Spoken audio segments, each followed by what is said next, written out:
అగో చాలా బేకరంగా ఉన్నారు. ఇందులో మా అత్త ఎవరో? నేనే అల్లుడు, పాపకు మమ్మీని. క్యారెక్టర్ లో ఎక్కువ ఇన్వాల్వ్ అయిపోయావు. సరే మరి నా మావ ఎవడు? ఏంటి డాడీ క్యారెక్టరా? నాకు పెళ్లి కాలేదు, టెక్నికల్ గా కుదరదు. అల్లుడు మంచి ఫామ్ లో ఉన్నాడు, పాలేయకుండానే బాధేస్తున్నాడు. ఇప్పుడు నీ టెక్నాలజీ అవసరమా? టెక్నాలజీదే ఉంది, అప్డేట్ అయ్యాను. నేనే డాడీ క్యారెక్టర్. మావా నీ కూతురు గుణగణాల గురించి నాకు ఒకసారి చెప్పు. You mean qualities? అవును బే.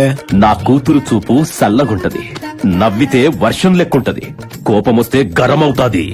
కూతురు గురించి చెప్పమంటే వెదర్ రిపోర్ట్ చెప్తామంటారు గూట్లే. నేను అడిగింది నీ కూతురు ఏం చదువుకుంది? తెలియదు. వయసు ఎంత? తెలియదు. పేరేంటి? తెలియదు. ఎన్ని భాషలు వచ్చు? Don't know. అన్నయ్య పనికి ఉద్యోగం ఇస్తున్నామా?